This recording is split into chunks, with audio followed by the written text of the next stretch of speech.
आप सभी विश्वासियों को यीशु। आज का सुसमाचार संत योहन के अध्याय 19 वाक्यांश 25 से 34 से लिया गया है। ईसा की माता, उसकी बहन क्लोपस की पत्नी मरियम और मरियम मगदलेना उनके क्रूस के पास खड़ी थी।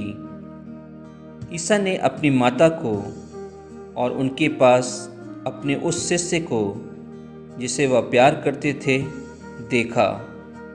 उन्होंने अपनी माता से कहा, भद्रे, यह आपका पुत्र है। इसके बाद उन्होंने उस शिष्य से कहा, यह तुम्हारी माता है। उस समय से उस शिष्य ने उसे अपने यहाँ आश्रय दिया। तब ईसा ने यह जानकर कि अब सब कुछ पूरा हो चुका है, धर्मग्रंथ का लेख पूरा करने के उद्देश्य से कहा, मैं प्यासा हूँ। वहाँ खट्टी अंगूरी से भरा एक पात्र रखा हुआ था। लोगों ने उसमें एक पनसोक्ता डुबोया और उसे जूफे की डंडी पर रखकर ईसा के मुख से लगा दिया।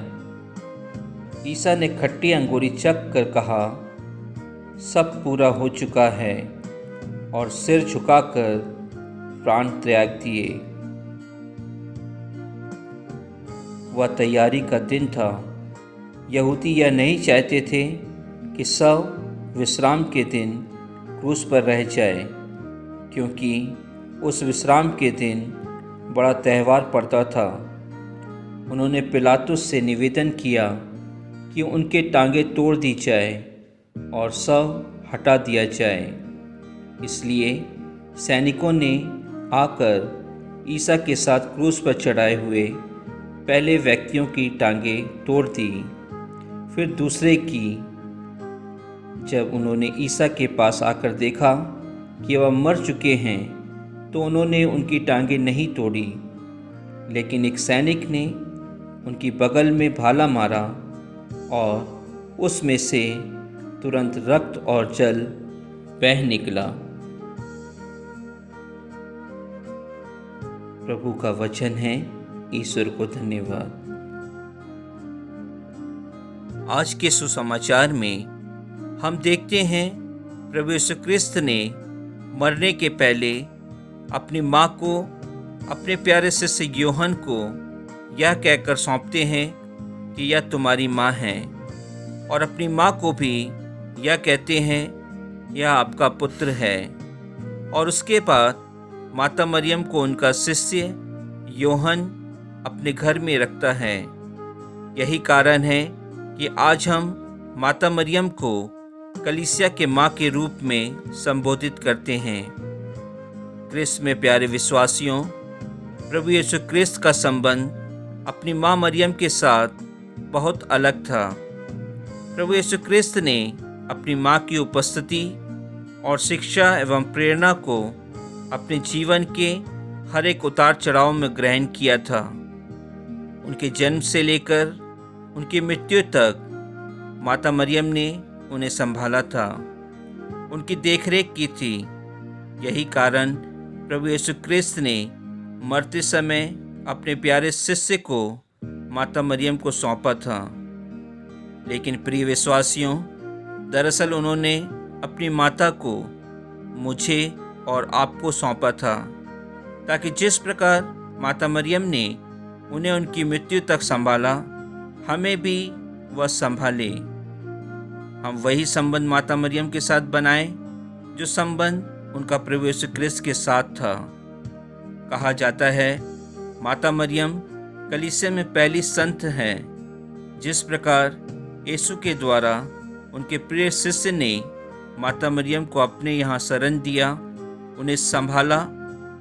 क्रिस्त में प्यारे भाई और बहनों, हमें भी माता मरियम की उपस्थिति को, उनकी शिक्षा को, उनकी प्रेरणा को, उनकी आज्ञा को, उनके सुझाव को ठीक उसी प्रकार पूरा करना है जैसे हमारे प्रभु यीशु क्रिस्त ने पूरा किया था।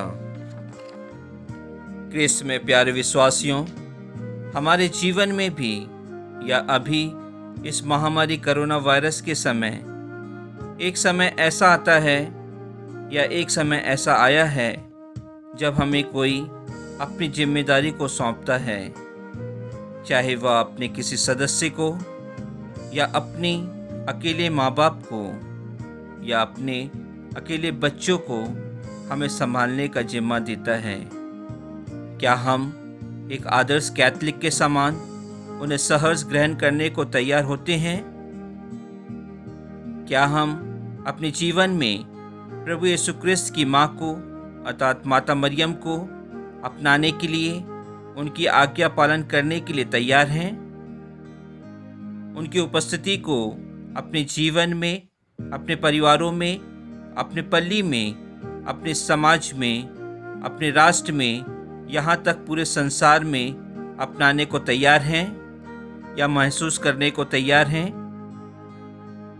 क्रिस्त में प्यारे विश्वासियों, यदि हम अपने जीवन में, अपने परिवारों में प्रभु यीशु क्रिस्त के प्रिय शिष्य यूहन्ना के समान उनकी माता अर्थात माता मरियम को अपने परिवार का सदस्य बनाते हैं, तो निश्चय ही हम अपने जीवन के हर एक दुख, कष्ट, बीमारी, तकलीफ़ों से बच सकते हैं। आमीन।